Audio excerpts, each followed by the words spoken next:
तो द्यायची तयारी नाही त्या लोकांच्यावर ते अशा प्रकारची कारवाई केली गेली आणि शेवटी कारवाईची एकंदर स्थिती बघून आपल्या काही सहकाऱ्यांनी रस्ता बदलला आणि आज ते भाजपच्या बाजूला जाऊन बसले. ते सांगताना सांगतात की आम्ही राष्ट्रवादीच आहोत, आमची वैचारिक भूमिका बदललेली नाही, फक्त तिकडं जावं लागेल आज, ते आज जावं लागू नये म्हणून आम्ही हा निकाल घेतला. अशा प्रकारची भूमिका काही लोक म्हणतात. आजच्याच वर्षांसतात अशी भूमिका कुणाची आलेली आहे. याचा अर्थ आहे की राजकारणामध्ये समाजकारणामध्ये सत्याची कास सोडून कोणीतरी दमदाटी देत असेल त्यावेळेस त्यांनी जायचं. हा निकाल कुणी घेतला असेल तर माझी खात्री आहे की आज ना उद्या अशा भेकत प्रवृत्तीला सामान्य लोक वेगळ्या ठिकाणी पाठवल्याशिवाय राहणार नाही, त्यांची अडचण ही झाल्याशिवाय राहणार नाही.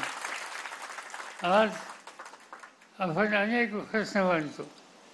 तुम्ही लोकांनी ज्या काही गोष्टी मांडायच्या त्याला सातत्यानं वर्षांवर्ष बारकाईने वाचली पाहिजे, टेलिव्हिजन बघितलं पाहिजे आणि काय चाललं हे बघितलं पाहिजे. आज प्रश्न काय? महागाईचा प्रश्न आहे, बेकारीचा प्रश्न आहे, गुन्हेगारीचा प्रश्न आहे, शेतकऱ्यांच्या मालाच्या किमतीचा प्रश्न आहे, उद्योगधंदे राज्याचे कुठे जातात याचे प्रश्न आहेत, अनेक प्रश्न आहेत. आणि त्या प्रत्येक प्रश्नाच्या संबंधी या राज्याच्या प्रत्येक माणसाला आस्था आहे आणि चिंता आहे.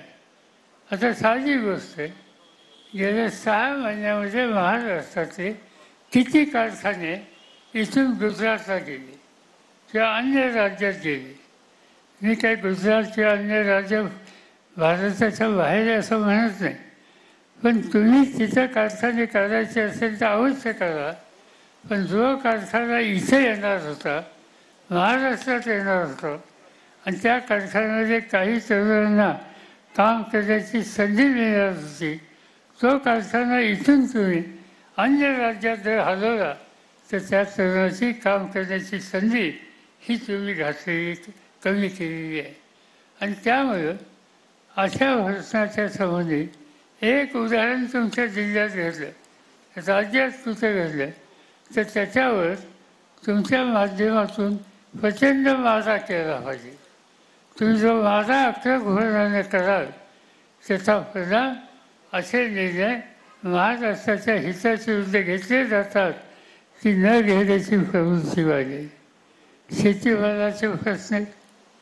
आज तुम्ही वाचलं असेल की आज केंद्र सरकारने कांद्यावर निर्यात करायचा प्रयत्न केला तर 40% ड्युटी बसवली. निर्यात करणे याचा अर्थ काय? निर्यात करणे याचा अर्थ तो कांदा उत्पादक शेतकरी त्याला 2 पैसे अधिक देशात मिळतात, त्याला ते पैसे मिळण्याच्यासाठी देशातलं जगाचं मार्केट हे उपलब्ध आहे आणि त्यामुळे त्याला किंमत मिळते. ते मार्केट त्याचं थांबवणं आणि त्यासाठी जो कोणी माल बाहेर पडतोय त्याला 40% ड्युटी, याचा अर्थ त्याचं बाहेरचं गिऱ्हाईक थांबवणं आणि इथं किमती पाडणं आणि त्या कांदा उत्पादनाचा संसारात हात घालणं ही भूमिका आहे. आणि ते आज केंद्र सरकारने केलेली आहे. आणि म्हणून अशा अनेक पदार्थांच्यावर ज्याची निर्मिती महाराष्ट्रात होते ती महाराष्ट्रातनं अन्य राज्यात पाठवली जाते, अन्य देशात पाठवली जाते, त्यावेळेला त्याला थांबवणं, त्याचं ड्युटी बसवणं, त्याचं बंधनं घालणं, या सगळ्या गोष्टी शेती अर्थव्यवस्थेच्या विरोधी आहे.